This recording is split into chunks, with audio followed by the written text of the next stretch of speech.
है और एक पर्टिकुलर ग्रुप है जिनसे उनकी बातचीत होती है और वही डिसीजन मेकिंग की प्रोसेस में शामिल होते हैं और तमाम तरीके की जो इंसेंटिव है वो उनको मिलते हैं।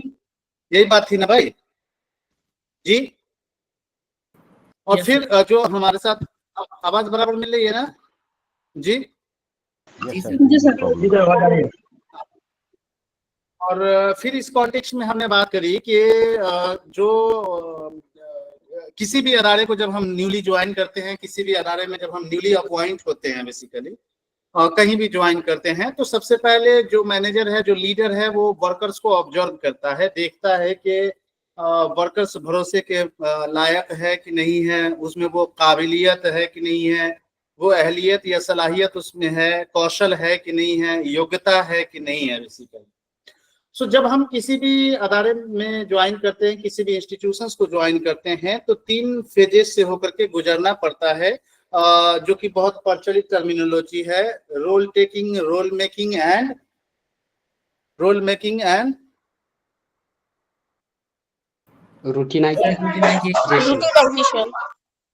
रूटीनाइजेशन। भाई भूल तो नहीं गए? कल ही तो बात की थी, भूले तो नहीं? नहीं सर। जी, role taking, role making and रूटीनाइजेशन।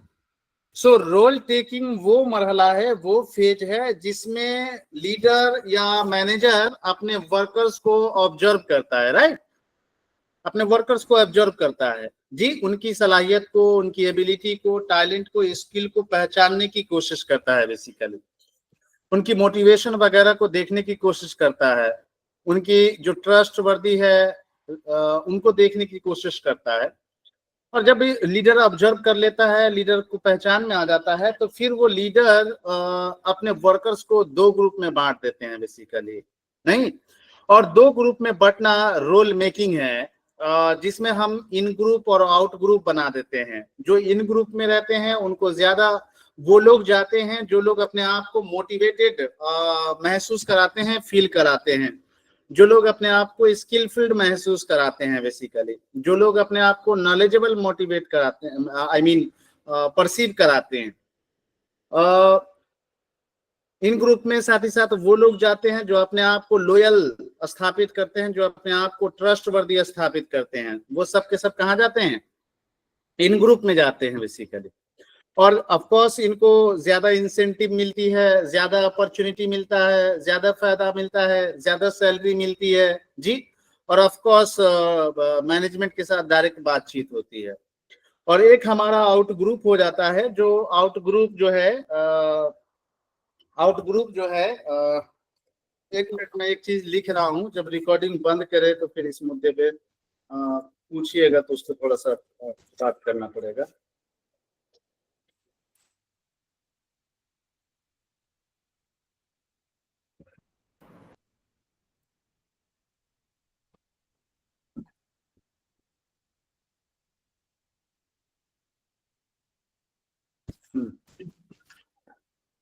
हाँ, सो आउट ग्रुप में वो लोग हैं जिन लोगों ने अपने आप को स्किलफुल साबित नहीं कर पाए, जो लोग अपने आप को नॉलेजेबल साबित नहीं कर पाए, मोटिवेटेड साबित नहीं कर पाए, ऐसे लोग क्या हो गए जी, ऐसे लोग क्या हो गए? आउट ग्रुप में आ गए बेसिकली, है ना। अब दोनों के दोनों इन ग्रुप वाले कोशिश करेंगे, काम इसलिए बेहतर तरीके से करेंगे कि हम इन ग्रुप में बने रहें, और आउट ग्रुप वाले इसलिए मेहनत करेंगे कि हम जी, कि हम कहाँ चले जाएं, इन ग्रुप में जा सके बेसिकली, नहीं, इन ग्रुप में जा सके, इसलिए दोनों स्थिति में वो मेहनत करेगा और मलाई काटेंगे जी, लीडर्स, मलाई काटेंगे और मैनेजर बेसिकली। हाँ, so role taking, role making and finally हम चले जाते हैं रूटीनाइजेशन पे। फाइनली हम चले जाते हैं रूटीनाइजेशन पे। अब रूटीनाइजेशन के कॉन्टेक्स्ट में ये है कि जब 2 ग्रुप सॉर्ट हो गया, 2 ग्रुप बन गया, दोनों के काम डिफाइंड हो गया, अब दोनों अपना अपना काम करेंगे बेसिकली, नहीं, दोनों का रूटीन प्रोसीजर्स बन गया, दोनों का दैनिक दिनचर्या और डेली का शेड्यूल बन गया। अब आपको वो रूटीन को फॉलो करना पड़ेगा, that is called routinization. Is it okay? Is it okay? Yes, sir. Yes, sir. Yes, sir. रे भाई, is it okay or not? Yes, sir. आवाज देर से तो नहीं मिल रही है? नहीं सर, ठीक है। Yes. हाँ? नहीं ठीक है। सो ये था हमारा लीडर मेंबर एक्सचेंज थ्योरी। आज की जो चर्चा का विषय है वो है हमारा हर्शे एंड ब्लैंचर्ड का मॉडल, है ना। Hershey and Blanchard situational model. देखिए, पिछले 2 क्लास से हम लोग सिचुएशनल एंड सिचुएशनल डिमांड की हम बात कर रहे हैं, लेकिन पिछले 2 क्लास में हमने जिस सिचुएशन की बात करी और यहाँ जिस सिचुएशन की बात हो रही है, दोनों एक दूसरे से अलग है, दोनों एक दूसरे से डिफरेंट है। पिछली 2 क्लास जो सिचुएशन की बात की गई है वो सिचुएशन इन्वायरमेंट को लेकर के है, रिक्वायरमेंट को लेकर के है, जरूरत और आवश्यकताओं को लेकर के है, परिस्थिति को लेकर के है, कल्चर्स को लेकर के है। और आज की जो सिचुएशनल डिमांड की बात होगी, आज की जो सिचुएशनल मांग की बात होगी, वो इस कॉन्टेक्स्ट में होगी कि आप किस लेवल के ग्रुप को लीड कर रहे हो, यानी किस ग्रुप को आप लीड कर रहे हो, उस ग्रुप की जो मैच्योरिटी लेवल है उसको सूट करने वाला लीडरशिप स्टाइल होगा। यानी कि आज हम जो सिचुएशन की बात कर रहे हैं वो इस कॉन्टेक्स्ट में कर रहे हैं कि जो वर्कर्स है उसकी मैच्योरिटी लेवल क्या है, वर्कर्स की परिपक्वता का स्तर क्या है।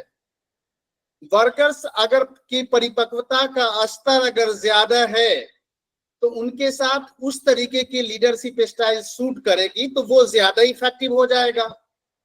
वर्कर्स अगर कम मैच्योरिटी लेवल वाला है और उनके साथ हम किसी पर्टिकुलर टाइप का लीडरशिप स्टाइल यूज करेंगे, तो जाहिर है कि वो पर्टिकुलर टाइप का लीडरशिप स्टाइल जो है वो इफेक्टिव होगा। उसी तरीके से बच्चे को अगर हम लीड कर रहे हैं तो बच्चों को लीड करने का एक अलग तरीका होगा जो ज्यादा इफेक्टिव होगा, ज्यादा प्रभावी होगा। Am I right? Am I right or not? जी सर। Yes, sir. जी sir. Yes, For sir. example, I'm just taking one example from the teaching learning process. You are invited to tout over that. आप अगर teacher हो, मैं teacher हूं, आपके साथ जिस कॉम्प्लेक्सिटी का लैंग्वेज यूज किया जा रहा है, जिस डेफनेस की बात करी जा रही है, जिस रिफ्लेक्शन की बात करी जा रही है, क्या ये रिफ्लेक्शन और ये डेफनेस लेवल की बात हम बच्चों के साथ कर सकते हैं? अगर 11th 12th के बच्चे होते, 9th 10th के बच्चे होते, तो क्या मैं इतना कठिन लफ्ज का इस्तेमाल करता और क्या वो इफेक्टिव होता? जी, क्या वो इफेक्टिव No. होता? नहीं नहीं सर। होता। नहीं होता। इसका मतलब ये है कि जिसको हम लीड कर रहे हैं उसकी मैच्योरिटी के अकॉर्डिंग देखना होता है। Am I right? Am I right? Yes, sir. जी Yes, sir. Sir. Am I right or not? Yes, sir. Is right, sir. Right sir. Am I right or not? हाँ। So basically Hershey and Blanchard model इसी situation की बात करता है।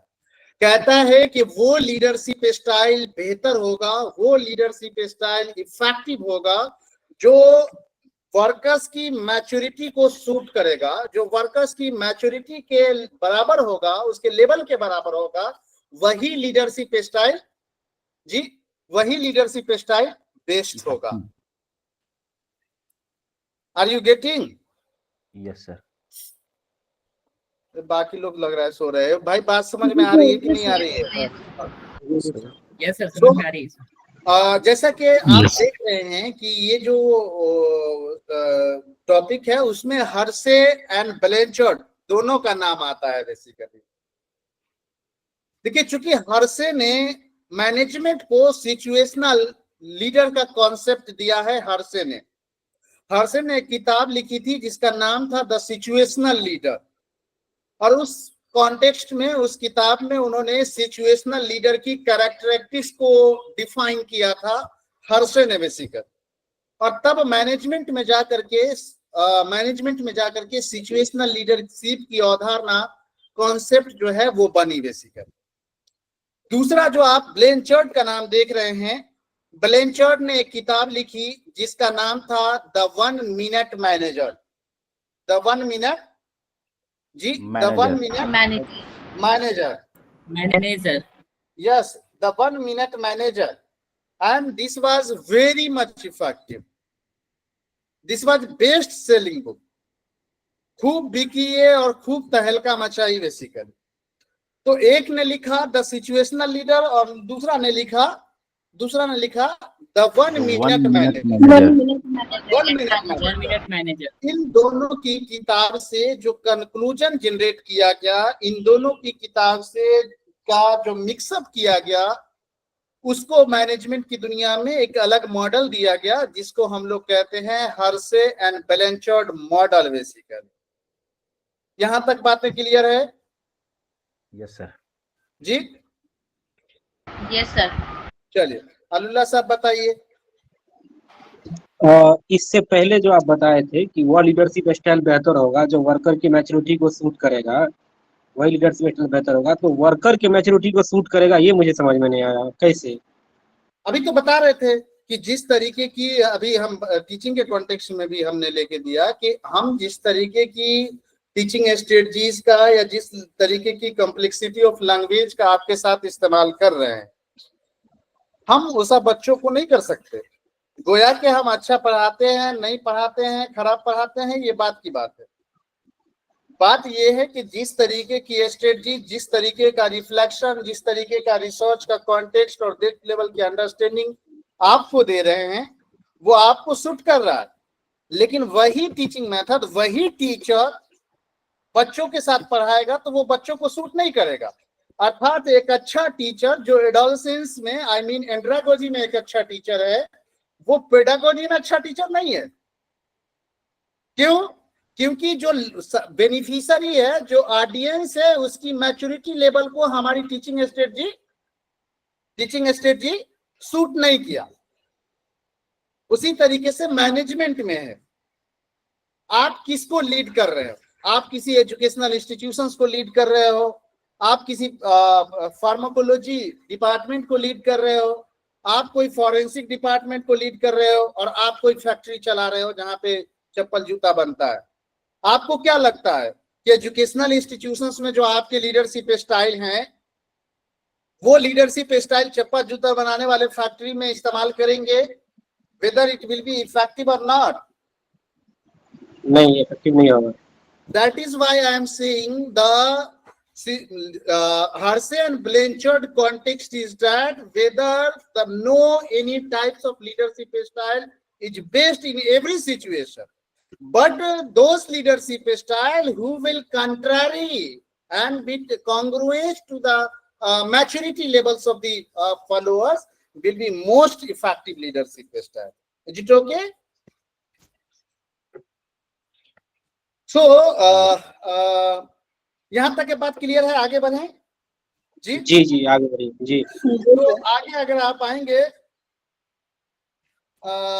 आपके साथ आए, the theory state that instead of using, देखिए उसी चीज को मैं इंटरप्रेट कर रहा हूं, चूंकि ये आपको क्या कहते हैं कि जो हमने कॉन्टेक्स्ट आपको दिया, अभी जो बातें करी, अब वो असर्शन रीजन के लिए आपको कंटेंट देखिए।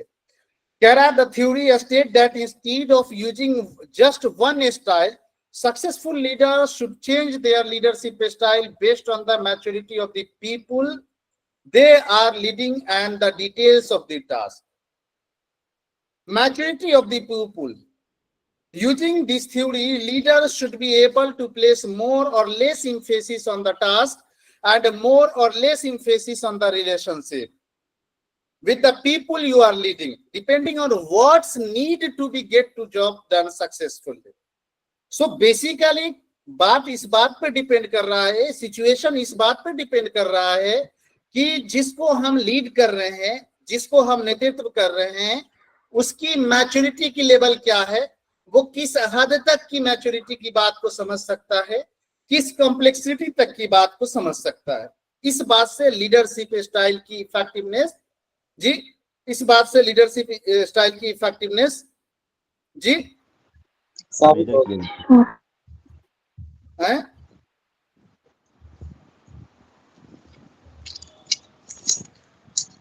हैं? बता नहीं साबित रहे होगी। हैं। उस लीडरशिप की इफेक्टिवनेस साबित होगी। हाँ, मतलब मैच्योरिटी को अगर सूट कर गया तो इफेक्टिव है, मैच्योरिटी को सूट नहीं किया तो जी, मैच्योरिटी को सूट नहीं किया तो इफेक्टिव नहीं है। इसके बेसिस पे हर्से एंड ब्लेंचर्ड ने 4 टाइप के लीडरशिप स्टाइल दिए। कितने टाइप के? कितने टाइप के? 4 टाइप के लीडरशिप स्टाइल दिए बेसिकली। 4 टाइप के लीडरशिप स्टाइल दिए, आई मीन 4 टाइप का लीडरशिप स्टाइल उन्होंने बताया बेसिकली।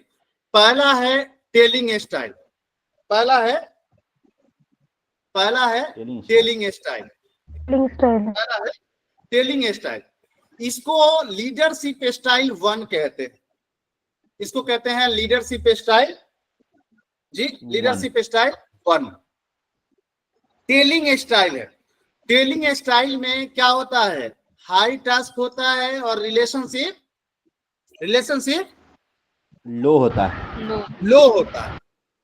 ऐसा क्यों होता है? देखिए, मैच्योरिटी वाले उलझन को हम फिर से सुलझाएंगे, सिचुएशनल लीडरशिप 2 में जाएंगे, इसका जो अपडेटेड वर्जन है, और वहां पे हम मैच्योरिटी को सुलझाएंगे। अभी सिर्फ इनकी 4 जो बेसिक टाइप की लीडरशिप स्टाइल है उसको देखिए। पहला उन्होंने टेलिंग स्टाइल कहा, जिसको हम लोग लीडरशिप स्टाइल 1 कहते हैं, अर्थात S1 कहते हैं। और याद रखना, S1 का M1 से, S2 का S2 से, M2 का M3 से, ऐसे हम बाद में जाकर के आपको मर्ज करा देंगे। और आपको अगर याद नहीं रहेगा तो पूरा कंफ्यूजन का घर पैदा हो जाएगा। इसलिए आपको याद रखना है कि किस लीडरशिप स्टाइल को क्या कुछ कहा गया है। I mean telling leadership style को S1 कहा गया है, अर्थात लीडरशिप स्टाइल 1 कहा गया है। Is it okay? Is it okay? Yes जी सर। और यहाँ पे क्या होता है? हाई टास्क होता है और उसके साथ साथ रिलेशनशिप सर लो रिलेशनशिप होता है। यस, लो रिलेशनशिप होता है। क्यों होता है ऐसा? ऐसा क्यों होता है? कहता है leader tell their people exactly what to do and how to do it. Telling style नाम इसलिए है क्योंकि लीडर इसमें लेक्चर झाड़ता है। लीडर बताता है कि हम जो कह रहे हैं बस उतना ही करो, जितना कह रहे हैं उतना ही करो, और जैसे कह रहे हैं वैसे ही करो, वैसे ही करो। मतलब ये है कि काम तो हो जा रहा है, हाई टास्क हो जा रहा है, लेकिन रिलेशनशिप नहीं हो जा रहा है, लो हो जा रहा है, नहीं बन पा रहा है। क्यों? क्योंकि ऑटोक्रेटिक टाइप का हो गया ना, कि जितना कह रहे हैं उतने सुनिए, बेसी मत सुनिए, और जैसे कह रहे हैं वैसे ही करिए। ऑटोक्रेटिक टाइप का हो गया। इसी वजह से हाई टास्क है लेकिन रिलेशनशिप लो है सर। लो है बेसिकली, है ना। And selling style, that means S2 में क्या है?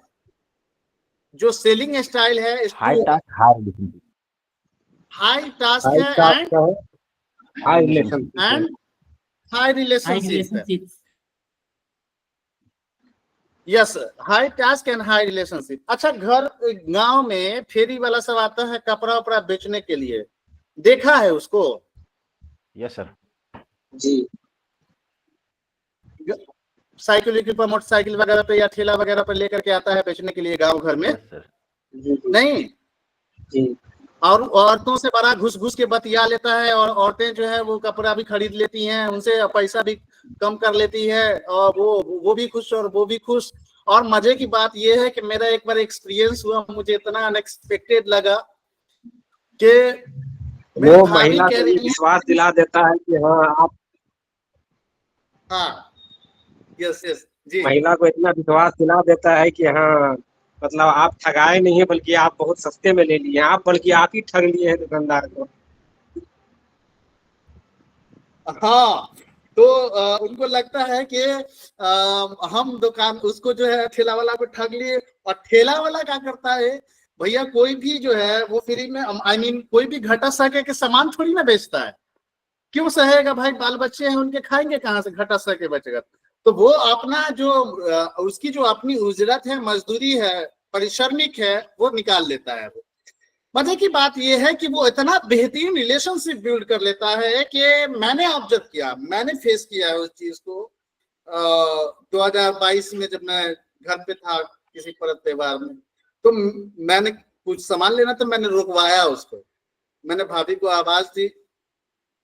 मेरी भाभी कह रही आई पहले धड़फड़ा करके, और फिर वहां से पर्दा हटा करके देखी, करना ना इससे नहीं लेंगे, वो दूसरा आएगा तो बताइएगा। अरे भाई सामान लेना है, पैसा देना है, किसी से ले लेंगे, इसमें क्या बात है। अब मामला ये है कि वो आदमी, इनके दिमाग में ये बैठा है कि सामान भी अच्छा दिया है, कम पैसा दिया है। समझ रहे ना, आई मीन कि वो कॉस्ट इफेक्टिवनेस टाइप का वो किया। एक्चुअली में ये जो कॉन्सर्न है, ये एक्चुअली सेलिंग टाइप की लीडरशिप स्टाइल है, जिसमें आप हाई टास्क भी कर लेते हैं, आई मीन अपना परिश्रमिक भी निकाल लेते हैं, और इसके साथ साथ रिलेशनशिप भी बना लेते हैं, रिलेशनशिप भी बिल्ड कर लेते हैं, हाई रिलेशनशिप भी बिल्ड कर लेते हैं।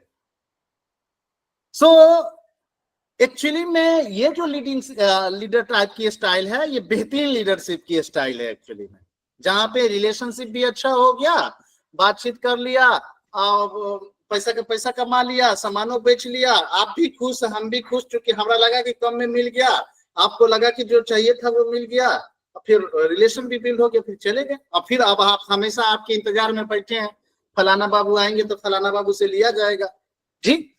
सो basically this is called selling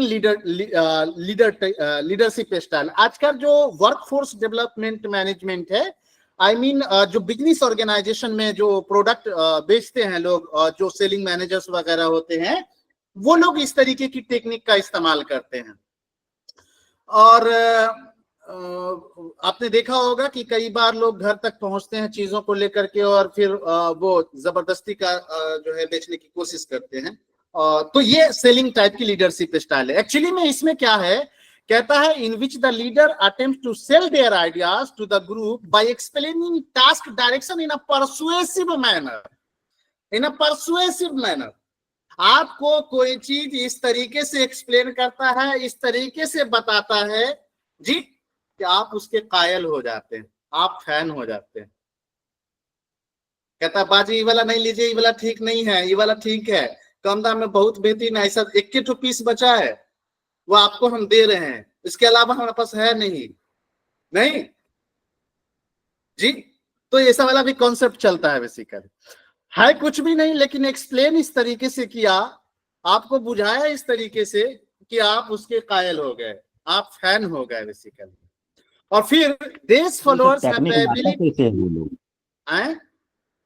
ये सब टेक्निक लाता कैसे है? कारण ये है कि वो जो है सो ना मार्केटिंग मैनेजमेंट पढ़ा रहता है, जैसा देखा जाए सर फेरी वाला को लेकर के, ना अच्छी तरह से वो इकोनॉमिक्स या तो फिर इस तरह से, फिर ये ना इस तरह की थ्योरी पढ़ता है। ये जो है ना एक्सपीरियंस है, ये जो है वो एक्सपीरियंस है। हम आप क्या है कि हम आप पढ़ करके भी इंप्लीमेंट नहीं कर पाते हैं, हम आप पढ़ करके भी एग्जीक्यूट नहीं कर पाते हैं। और कोई जो है वो एक्सपीरियंस से ये सब गेन कर लेता है। उनको ये नहीं मालूम है कि हम सेलिंग टाइप का लीडरशिप स्टाइल इस्तेमाल कर रहे हैं, बस वो कर रहे हैं एक्सपीरियंस के आधार पर। लेकिन चूंकि आप पढ़ रहे हैं कि सेलिंग टाइप का लीडरशिप स्टाइल आप अपना रहे हैं, तो हम पढ़ करके भी इंप्लीमेंट नहीं कर पाते हैं, और वो ना पढ़ करके भी इस्तेमाल कर रहे होते हैं। हाँ, इस्तेमाल कर रहे थे। मैं इस टॉपिक को फुर्सत से इसलिए रखा था क्योंकि इस पे बहुत डिस्कशंस का विषय है। आप देखिए जो बिजनेस ऑर्गेनाइजेशन है, आज की जितनी भी बिजनेस ऑर्गेनाइजेशन आप देखिए, तो जो बॉस है और जो एम्प्लॉय है, आप देखिए दोनों में आप पाएंगे कि जो एम्प्लॉय है आमतौर पर MBA किया हुआ है, आमतौर पे BTech किया हुआ है, एंड फलाना टाइप कर करके वो ऑर्गेनाइजेशन को ज्वाइन किया, जबकि बॉस उसी 8-10 लाख रुपए का उसने बिजनेस खोला है और वो बॉस बन के बैठा है जो जो जो, जो कि नहीं पढ़ा हुआ, लेकिन फिर भी वो बॉस लेक्चर देता है और आप सुनते हैं, और आप पढ़ करके भी आप अपनी थ्योरी को इस्तेमाल नहीं कर पाते, लेकिन बॉस के लेक्चर को आपको इस्तेमाल करना पड़ता है। Are you agree with me और not? Absolutely agree. Right. So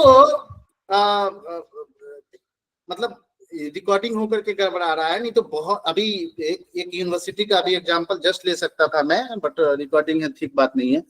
so basically मैं क्या कह रहा हूं कि सेलिंग टाइप की लीडरशिप स्टाइल में जो सेलर है, वो जो लीडर है, एक्चुअली जो मैनेजर है, वो एक्चुअली में कोई भी चीज इस तरीके से एक्सप्लेन करता है, कोई भी चीज इस तरीके से बताता है कि लोग उसके कायल हो जाते हैं, दीवाने हो जाते हैं बेसिकली। लेकिन याद रखिएगा, ये ज्यादा होशियार लोगों के साथ इस्तेमाल नहीं किया जा सकता है। इसका मतलब दूसरा मीनिंग नहीं निकालना है आप लोगों को। अगर मैं ऐसा कह रहा हूं तो दूसरा मीनिंग नहीं निकलनी चाहिए। ज्यादा होशियार लोगों के साथ इस तरीके की टेक्निक का इस्तेमाल नहीं किया जा सकता है। अर्थात फॉलोअर अगर मॉडरेट लेवल के हैं, फॉलोअर्स अगर मॉडरेट लेवल के हैं, जैसे फॉलोअर्स ने कुछ पहन रखा है, उनसे कहा जाए कि भाई साहब ये कपड़ा आप पे बहुत जचता, पर अच्छा लग रहा है, आप एक दो और ले सकते हैं। बाजी ये वाली जो सूट आपने पहन रखी है बहुत खूबसूरत लग रही है माशाल्लाह, और एक इस तरीके से और भी हो गया, बाजी फ्लैट हो गई, बाजी फिर दूसरा खरीद लेंगी। सो बेसिकली, लेकिन ये बहुत ज्यादा होशियार लोगों के साथ इसका इस्तेमाल नहीं किया जा सकता है। आई मीन सेलिंग टाइप का लीडरशिप स्टाइल मॉडरेट फॉलोअर्स के साथ इस्तेमाल किया जा सकता है। और वो जो मैच्योरिटी है, इसको हम अलग से सुलझाने की कोशिश करेंगे और अलग से हम इस पे बात करेंगे। इसलिए यहाँ पे आपको मैच्योरिटी में और विलिंगनेस में आपको उलझने की जरूरत नहीं है। यहाँ पे जस्ट हम बेसिक इंफॉर्मेशन आपको दे रहे हैं। तो ये था आपका लीडरशिप स्टाइल 2। और तीसरा जो लीडरशिप स्टाइल हर्से एंड ब्लेंचर्ड ने पेश किया, वो है पार्टिसिपेटिंग लीडरशिप स्टाइल, जिसको हम लोग कहते हैं S3। पार्टिसिपेटिंग लीडरशिप स्टाइल जिसको हम लोग कहते हैं S3। S3 में क्या होता है, लो टास्क होता है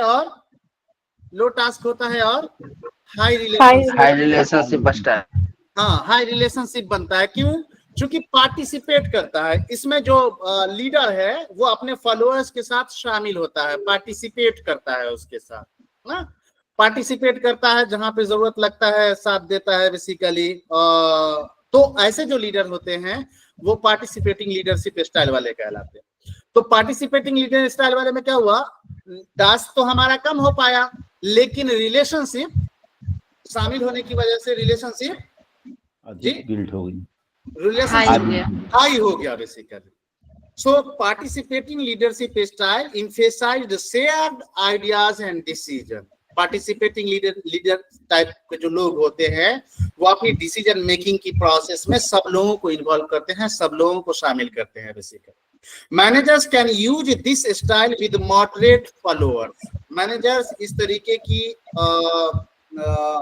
लीडरशिप स्टाइल का इस्तेमाल मॉडरेट फॉलोअर्स के साथ कर सकते हैं। लेकिन मॉडरेट फॉलोअर्स कहिएगा कि अगला वाला भी सर मॉडरेट फॉलोअर्स थे, लेकिन उसमें एक और सिचुएशन है जो कि मैं यहाँ पे नहीं उलझाना चाह रहा आपसे।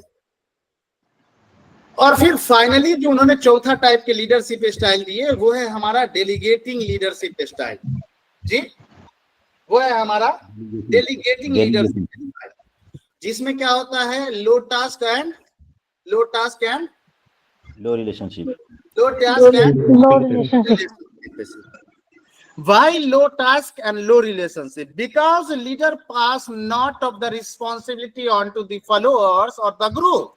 The leader still monitor progress, but they are less involved in the decision making process. That is why there is hampering the relationship and along with the task of course. So delegating leadership style वाले में leader आपको delegate तो आपका प्रतिनिधित्व तो करेगा, आपके delegate तो कहलाएंगे और तमाम तरीके की जिम्मेदारी आपके ऊपर थोप देंगे। जी, तमाम तरीके की जिम्मेदारी आप पे थोप देंगे, डिसीजन मेकिंग की प्रोसेस में वो इन्वॉल्व नहीं होंगे, आपके ऊपर छोड़ देंगे, आपको जैसे करना है करो।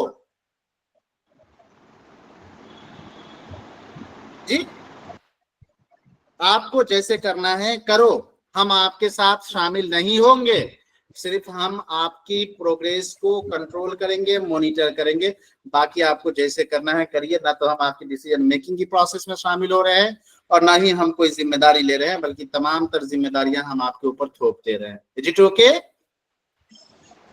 Is it okay? So delegating leadership style, leaders allow the group to take responsibility of task decision. Delegating leadership style में जो लीडर हैं वो डिसीजन मेकिंग की जिम्मेदारी वर्कर्स के ऊपर छोड़ देते हैं। And this is best use with high maturity followers, और इसका इस्तेमाल हाई मैच्योरिटी वाले फॉलोअर्स के साथ किया जा सकता है, जो कि बच्चे के साथ या कम मैच्योरिटी कम पढ़े लिखे लोगों के साथ, या सीमेंट फैक्ट्री या चूड़ी के फैक्ट्री में काम करने वाले लोग, या ताला फैक्ट्री में काम करने वाले, या बर्तन बनाने वाले मजदूरों के साथ आप इस तरीके की लीडरशिप स्टाइल इस्तेमाल जी किया जाता है। नहीं कर सकते। And finally, I am giving conclusion to the basic leadership styles of Hersey and Blanchard. Please reflect over the figure. I have already discussed that the x-axis always represent the relationship, and that is called supportive behavior or relationship orientation. I mean y-axis, and the x-axis always reflect to task behavior of a leader or task orientation actually, or you may refer it to directive behavior of a leader. So, have you observed, I think delegating leadership style is, आप देखें delegating leadership style वाले में तो लो है, क्या क्या चीज लो है, क्या क्या चीज टास्क एंड रिलेशनशिप, बोथ। ये रिलेशनशिप भी हम देख रहे हैं कि लो है, और ये टास्क भी हम देख रहे हैं कि जी टास्क भी देख रहे हैं कि टास्क भी देख रहे हैं कि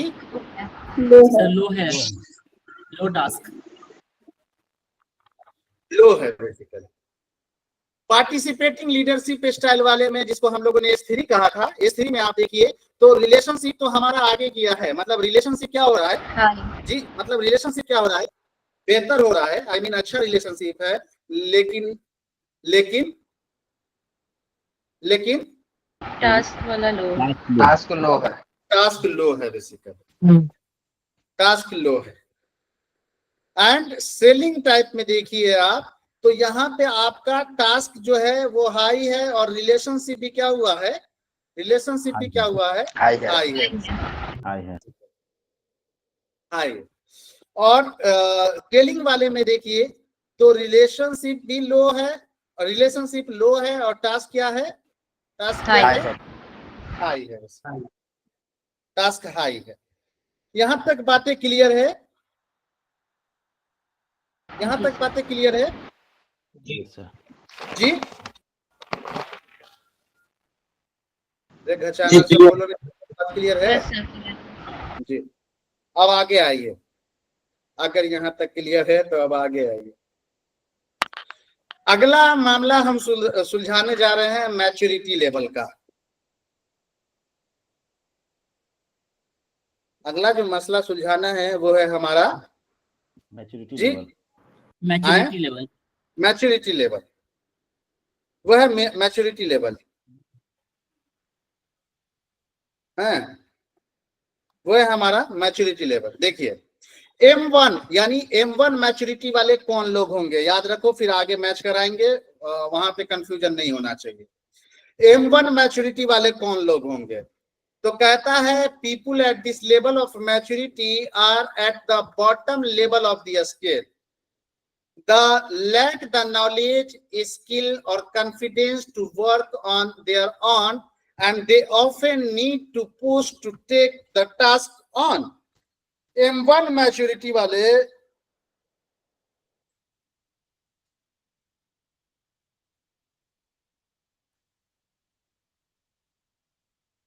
M1 मैच्योरिटी वाले वो लोग होते हैं जो सबसे निचले स्तर का होता है, जिनकी मैच्योरिटी लेवल सबसे कम लेवल की होती है।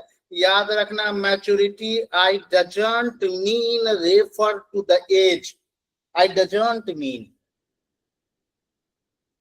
maturity in the context of skill, maturity in the context of knowledge, maturity in the context of experience I am talking about. I am not talking about the age. So M1 maturity वाले लोग वो लोग हैं जो maturity level में सबसे नीचे स्तर के आते हैं। इनके पास कम नॉलेज होता है, कम स्किल होता है और काम को करने का ऑफ कोर्स कॉन्फिडेंस भी कम होता है और इनको काम के लिए धक्का देना पड़ता है, धकेलना पड़ता है। ऐसे लोगों को हम लोग M1 मैच्योरिटी वाले कहते हैं। ऐसे लोगों को हम लोग M1 मैच्योरिटी वाले लोग कहते हैं। M1 मैच्योरिटी वाले कहते हैं। ऐसे लोगों को हम लोग M1 मैच्योरिटी वाले कहते हैं। M1 मैच्योरिटी कहते हैं। M2 मैच्योरिटी वाले कौन होते हैं? अच्छा, M1 वाले में कोई कंफ्यूजन? M1 वाले में कोई confusion? Yes, sir. Okay okay. और चूंकि कंफ्यूजन हो जाएगा तो फिर आगे जो पढ़ना है वो बेकार हो जाएगा। यहाँ पे मामला क्लियर हो जाना चाहिए हमारा। अब M2 वाले कौन लोग हैं? M2 मैच्योरिटी वाले कौन लोग हैं? ये वो लोग हैं जो काम करने के इच्छुक होते हैं, इनर्जेटिक होते हैं, लेकिन काम करने की योग्यता नहीं होती, काम करने की सलाहियत नहीं होती। यानी काम करने का हमारा दिल है, हमारा मन कर रहा है काम करने का, हम मोटिवेटेड हैं काम करने के लिए, लेकिन हम में योग्यता नहीं है कि हम काम करें। बातें समझ में आ रही है जी? Yes, sir. जी रे भाई नहीं समझ रहे हो बात को। M2 मैच्योरिटी वाले वो लोग हैं जिनको काम करने की इच्छा है, विलिंगनेस है, ख्वाहिश जाहिर करते हैं, इनर्जेटिक भी हैं, इंथुजियास्टिक भी हैं काम को लेकर के, लेकिन उनके पास योग्यता कम है, एबिलिटी कम है काम को करने की। ऐसे लोगों को हम लोग M2 मैच्योरिटी वाले कहते हैं। Is it okay? Yes Yes, sir. बाकी लोग सूत रहे हो भाई कि जाग रहे हो? बोलो ना जी, एकदम बोबकर सब है, कहाँ से उठ के चला आया एकदम। Yes sir, yes sir. चला आया। So, ये M2 मैच्योरिटी वाले लोग हैं।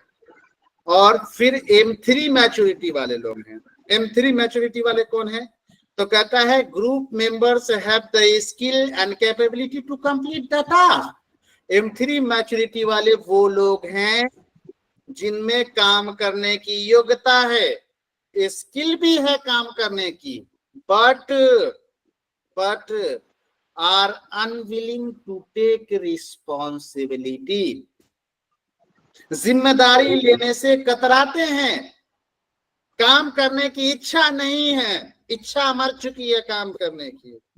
ऐसे लोग जिम्मेदारी नहीं लेना चाहते, काम नहीं करना चाहते, विलिंगनेस नहीं है, इच्छा नहीं है, ख्वाहिश नहीं है काम करने की, लेकिन एबिलिटी है और स्किल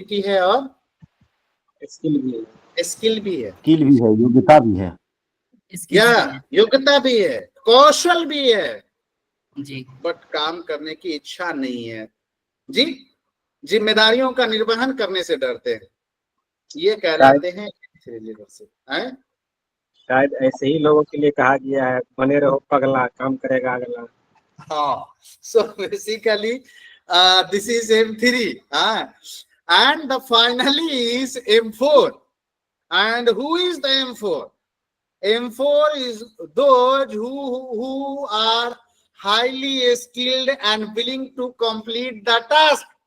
M4 वो लोग हैं, M4 मैच्योरिटी वाले वो लोग हैं जिनमें इच्छा है काम करने की और स्किलफुल भी है।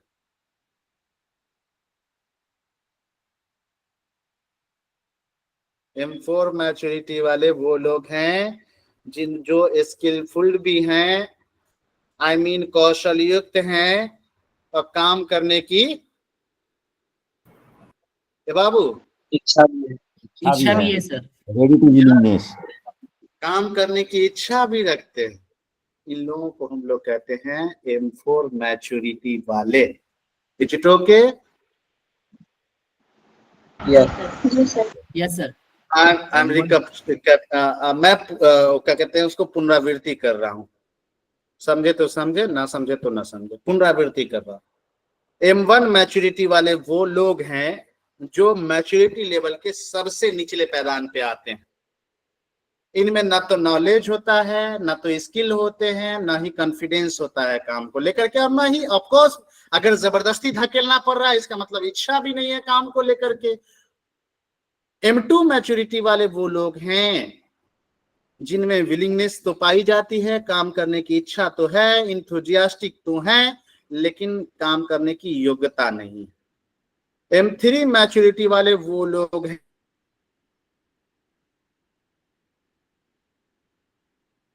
हैं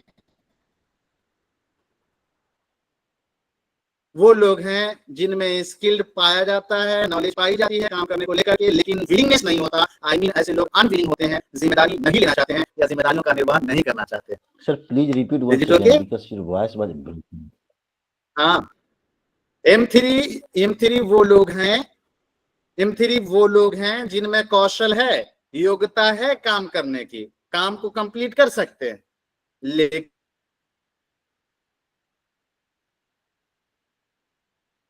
इच्छा नहीं है, जिम्मेदारी नहीं लेना चाहते, जिम्मेदारियों से भागते हैं, अंतरात्मा नहीं करता उनका काम करने का। ऐसे लोग M3 मैच्योरिटी वाले कहते हैं।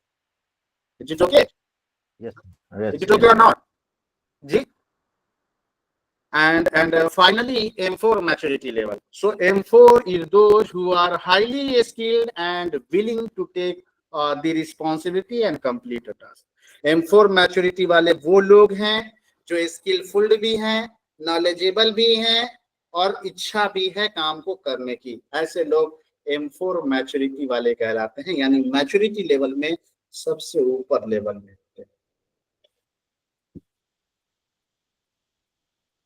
आगे बढ़े जी। सर M2 जो है, जी सर, M2 कह रहा है कि विलिंग एंड इंथुसियास्टिक होने चाहिए, यानी कि काम को लेकर के वो ज्यादा मतलब काम करना चाहता है, लेकिन उसके अंदर एबिलिटी नहीं है।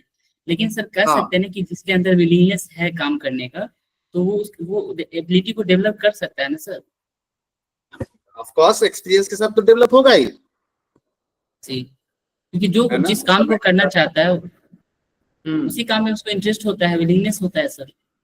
हाँ, और ऑफ कोर्स समय के साथ डेवलप करेगा। मे बी कि जो आज M1 मैच्योरिटी लेवल का वर्कर है वो आज से 2 महीने बाद M4 मैच्योरिटी का लेवल का वर्कर बन सकता है। दिस इज पॉसिबल है। Yes sir. और सर देखा जाए तो M1 से लेकर के M3 तक जितने भी मैच्योरिटी वाले लोग हैं कोई काम ही नहीं करना चाह रहे हैं। नहीं, है काम भी तो वाले तो काम करना चाह रहे हैं लेकिन एबिलिटी नहीं है ना। M2 वाला काम करना चाह रहा है, लेकिन वो उसमें योग्यता नहीं है। M3 वाला हाँ, योग्यता भी है लेकिन भाग रहा है, तो यानी कहीं ना कहीं सब रिटायर हो रहा है इधर M1 से लेकर M3 तक। इसलिए तो हम लोग बात कर रहे हैं कि भाई आप ये देखिए कि आपके वर्कर्स की मैच्योरिटी लेवल क्या है। वर्कर्स की जैसी मैच्योरिटी लेवल है, जिस तरीके का वर्कर्स है उस तरीके का लीडरशिप स्टाइल इस्तेमाल कीजिए और वही इफेक्टिव होगा। आगे आइए, आपको एक फाइनल शक्ल दे रहे हैं, इसके अलावा फिर हम कंट्रेरी की बात करेंगे। देखिए, अब हमने सिचुएशन को लागू किया है और इस पे आपको बैठालना है। देखिए, जो टेलिंग लीडरशिप स्टाइल होगा इसके लिए M1 मैच्योरिटी सूट करेगी, अर्थात M1 मैच्योरिटी के वर्कर के साथ टेलिंग टाइप का लीडरशिप स्टाइल इस्तेमाल किया जाएगा। टेलिंग में आप अगर नहीं भूले हो, अगर आप हमारी बात को याद किए हो, थोड़ा भी सुना होगा आपने, तो आपको मैंने बताया था टेलिंग लीडरशिप स्टाइल में हाई टास्क था और उसके साथ साथ लो रिलेशन और अभी हमने बात किया M1 मैच्योरिटी वाले में अनेबल भी है, अनविलिंग है। अनेबल इस मामले में है चूंकि अभी आपने कहा कि नॉलेज नहीं है, स्किल नहीं है, एबिलिटी नहीं है, और फिर आपने कहा कि इसको धक्का देना पड़ता है काम करने के लिए, मतलब विलिंगनेस भी नहीं है। अर्थात M1 मैच्योरिटी लेवल वाला, देखो ध्यान से, M1 मैच्योरिटी लेवल वाला वर्क जो फॉलोअर्स होता है वो अनेबल होते हैं और अनविलिंग होते हैं बेसिकली, जिनके साथ टेलिंग लीडरशिप स्टाइल सूट करेगा, जिसमें हाई टास्क होगा, लो रिलेशनशिप होगा। दूसरा हमारा M2 मैच्योरिटी वाला है। M2 मैच्योरिटी वाले में सेलिंग लीडरशिप स्टाइल इस्तेमाल करेगा, सूट करेगा। सेलिंग वाले में आप देख चुके हैं कि हाई टास्क है और उसके साथ साथ हाई रिलेशनशिप है, हाई रिलेशनशिप है।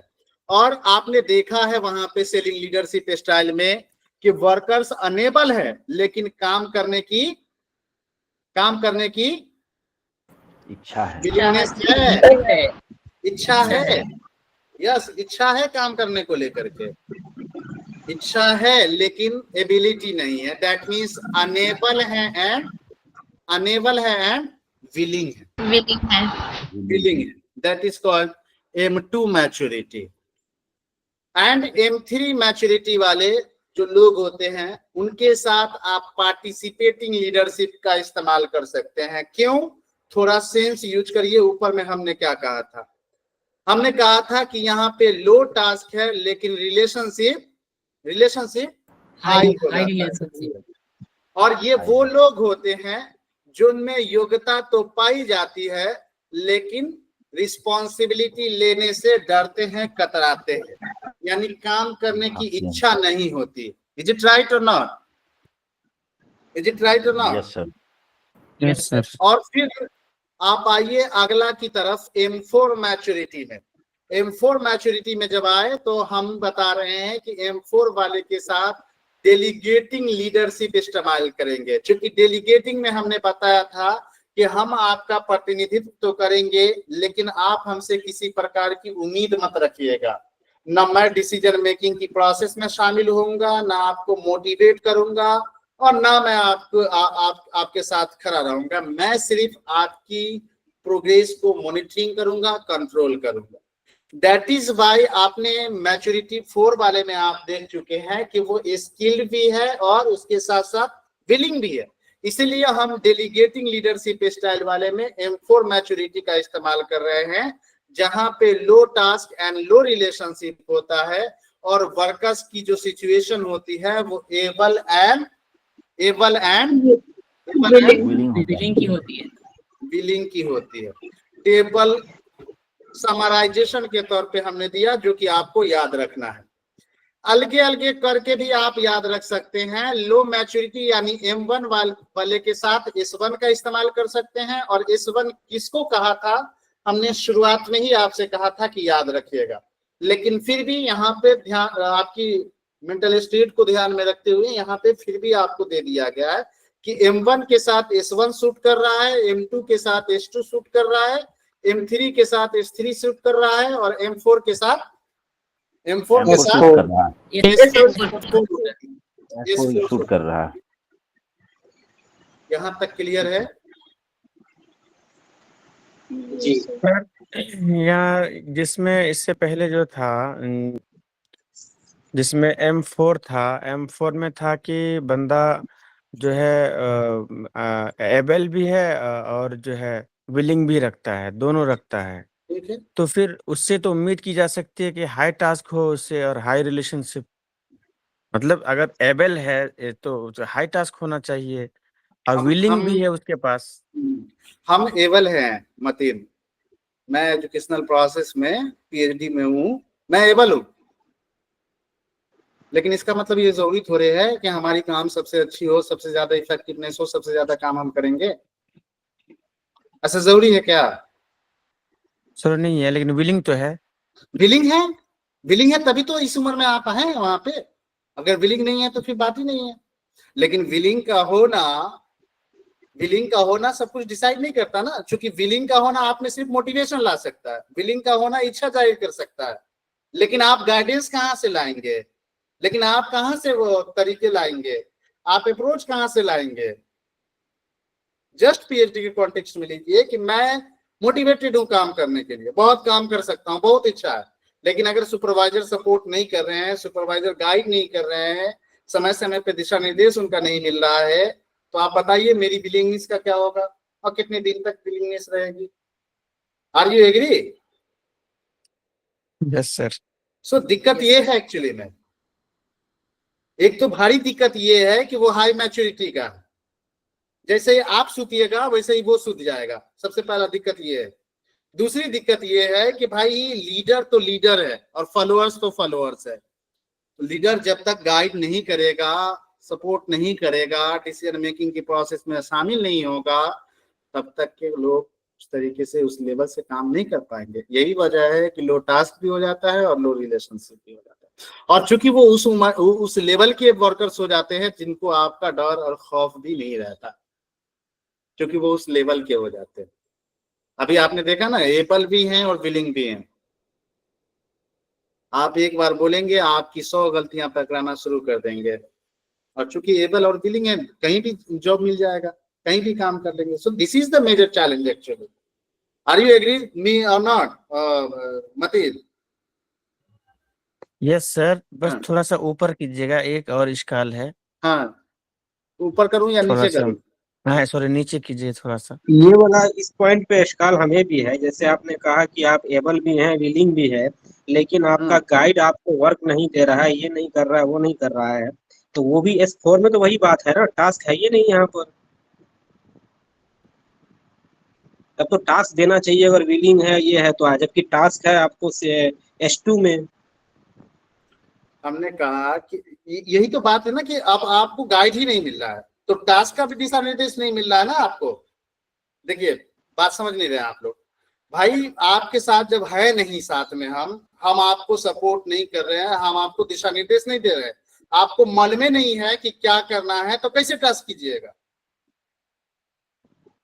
आपको क्या प्रोसेस फॉलो करना है, कौन कौन से काम करने हैं, कौन कौन से स्टेज से गुजरना है, ये बात तो आपको नहीं मालूम है ना। ये बात तो सामने वाले को मालूम है, और सामने वाला आपको गाइड ही नहीं कर रहा है, तो टास्क प्रभावित होगा कि नहीं होगा? अच्छा, वो आउटपुट के रूप में उसको देखेंगे, उसको उस एंगल से देखेंगे। आप देखिए एक एग्जाम्पल, बिल्कुल एक और एग्जाम्पल दे रहे हैं। एक स्कॉलर है जिसने 7 साल उसका हो गया, 7 साल हो गए, और चूंकि आप जानते हैं कि एक्सटेंशन जो है कि वैसे जीआरएफ वाले को 5 साल का मिलता है फेलोशिप, एक्सटेंशन लेंगे तो वो 7 साल तक आपको ज्यादा से ज्यादा एक्सटेंशन मिल जाएगा, बहुत ज्यादा डीसी वगैरह से ये करेंगे तो मिल जाएगा। एक बच्चे ने नेट थे, उन्होंने 7 साल गुजार दिया, पीएचडी उसकी कंप्लीट नहीं हो पाई, तो उनका पीएचडी रजिस्ट्रेशन कैंसिल हो गया। अभी रिसेंटली हमारी मुलाकात हुई, जब डिपार्टमेंट वो आए तो मुलाकात हुई, तो पता ये चला कि अब फिर से वीसी से दोबारा जो है वो मतलब 1 साल की या 6 महीने की एक्सटेंशन की मांग कर रहे हैं कि कम से कम 6 महीने का दे दिया जाए, तो 6 महीने में आप सबमिट कर देंगे। तो वीसी साहब ने शायद उनको ये बात कह करके इनका एप्लीकेशन रिजेक्ट किया कि जिसने 7 साल में सबमिट नहीं कर पाए, वो 6 महीने में कैसे सबमिट कर सकता है? और अगर आपने 7 साल में उस लायक काम किया है तो आप ला करके दिखाइए मुझे, फिर मान जाए। बहरहाल पता चला कि भाई इतना लापरवाह कैसे हो सकते हैं। पता ये चला कि वो जितना लापरवाह थे उससे ज्यादा लापरवाह उनके सुपरवाइजर। उनके सुपरवाइजर कभी कनाडा घूम रहे हैं, कभी ऑस्ट्रेलिया घूम रहे हैं, कभी ब्रिटेन जा रहे हैं, कभी कहीं कभी कहीं कभी कहीं, उनके स्कॉलर से उनको कोई मतलब ही नहीं। अब बताइए कि वर्कर्स, अगर वो जो स्कॉलर है, अगर हम I am not going to support him or her, I am just saying, अगर उसमें विलिंगनेस रही भी होगी, मोटिवेशन रहा भी होगा, तो भी टास्क प्रभावित हुआ कि नहीं हुआ? जी ना, टास्क भी प्रभावित हुआ और रिलेशनशिप भी नहीं बन पाया, तो इसका मतलब है कि वो जो लीडर है वो डेलीगेट वाला है। Yes, of course. अगर रिलेशनशिप बेहतर बन गया होता, रिलेशनशिप अगर बेहतर बन गया होता तो सुपरवाइजर सबमिट करवा देता भाई, नहीं कैसा भी काम रहता सबमिट हो जाता। इसका मतलब है कि ना तो रिलेशनशिप बना पाया ना टास्क बन पाया। This is major challenge. Reverse करके देखेंगे, हाँ, उल्टे करके देखिए, समझने की कोशिश उल्टा करके देखने पे समझ में आ जा रहा है, उल्टा करके देखने पे। हाँ, सो एक्चुअली में क्योंकि जाहिर है ना कि किसी ने दिया है, किसी ने बनाया है, तो जाहिर है कि हमारे आपके सोचने के नजरिए से बहुत आगे है ना जी। जहां तक हम लोग सोच पा रहे हैं उसका न जाने कितना गुना सोच करके उन्होंने दिया होगा। That is why. हाँ, ये अलग बात है कि शुरुआत के मामलों में आपकी अगर डेप्थ अंडरस्टैंडिंग नहीं है तो कंफ्यूजन पैदा करेगा, लेकिन अगर डेप्थ अंडरस्टैंडिंग है कोई कंफ्यूजन की कोई गुंजाइश नहीं। बहरहाल I am coming to the, देखिए वक्त निकल गया, 10 बज गया ऐसा ही, जबकि अकेला हम इसको डिस्कस कर रहे हैं। मैंने कहा कि M1 मैच्योरिटी वाले के साथ S1 यूज करिए, M2 वाले के साथ S2 यूज करिए, M3 वाले के साथ S3 यूज करिए, और M4 वाले के साथ S4 यूज करिए। S4 यूज करिए बेसिकली, हैं S4 यूज करिए। उसके बाद फिर आया सिचुएशनल लीडरशिप 2 जी। उसके बाद आया सिचुएशनल लीडरशिप 2। सिचुएशनल लीडरशिप 2 में उन्होंने कहा कि देखिए जो लीडरशिप स्टाइल की इफेक्टिवनेस है वो सिर्फ मैच्योरिटी लेवल पर डिपेंड नहीं करती, वो सिर्फ मैच्योरिटी लेवल पे डिपेंड जी, सिर्फ मैच्योरिटी लेवल पे डिपेंड नहीं करती, बल्कि 2 चीजें और भी है। वो है supportive and directive behaviour of the leadership या लीडर्स का सपोर्टिंग और या फिर डायरेक्टिंग बिहेवियर जो है ये भी डिपेंड करता है एक्चुअली में। लीडर का सपोर्टिंग या जी डायरेक्टिंग बिहेवियर ही जो होता है उनका भी इफेक्टिवनेस पड़ता है, उनका भी प्रभाव पड़ता है। इसी वजह से उन्होंने अब जो नाम उन्होंने चेंज किया, कुछ का नाम उन्होंने चेंज कर दिया। जो S1 था टेलिंग था उसको उन्होंने डायरेक्टिंग कर दिया, और जो S2 था जिसको आप सेलिंग कह रहे थे उसको इन्होंने कोचिंग कर दिया, और जो S3 था जिसको आप क्या कह रहे थे, S3 को क्या कह रहे थे, पार्टिसिपेटिंग, उसको क्या कर दिया, सपोर्टिंग कर दिया। एंड डेलीगेटिंग आपका रह गया। अब इसमें देख लीजिए, ये फिगर देख लीजिए, बहुत ज्यादा कुछ कहने की जरूरत नहीं है, फिगर देख लीजिए कहाँ पे क्या हो रहा है। डेलीगेटिंग वाले में आप देख लीजिए लो टास्क एंड लो रिलेशनशिप है, लो रिलेशनशिप। सपोर्टिंग वाले में क्या हो रहा है,